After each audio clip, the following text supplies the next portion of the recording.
भाई और बहनों, हम आप आज बनाए घावन। ये मराठी में घावने बोलते हैं और कोंकणी में बोलते हैं इसको पोड़े पोड़े पोड़े। ये देखो कितना बढ़िया है। अभी हम खाएंगे पिएंगे ऐश करेंगे। हम ऐसा वीडियो बनाते हैं भाई और बहनों। खाओ पे ऐश करो, ज़िंदगी में आया तो खाओ पे ऐश करो। डेली रेसिपी मेरी चलती है, ऐसी अलग अलग टाइप की रेसिपी चलती है और मैं आपको रेसिपी भी बताऊंगा। अभी इसका रेसिपी मैं बताया, ऑलरेडी बताया मैंने, 2-4 वीडियो निकाला है, लेकिन फिर अगले बार और निकालूंगा, रेसिपी दिखाऊंगा आप लोगों को। और ऐसा खाना खाओ, खाओ पे ऐश करो। ज़िंदगी में आया तो खाओ पे ऐश करो। अब हम खा रहे हैं घावन। मराठी में घावन बोलते हैं, इंग्लिश में कुछ बोलते हैं, इसका डोसा बोलते हैं, कुछ पेपर डोसा टाइप होता है ये, छोटा छोटा। कितना बढ़िया है, देखो, दिखाओ।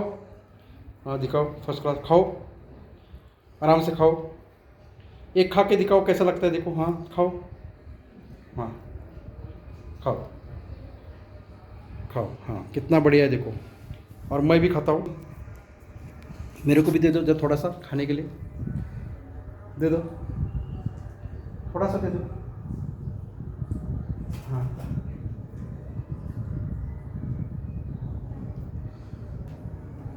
वाह, फर्स्ट क्लास,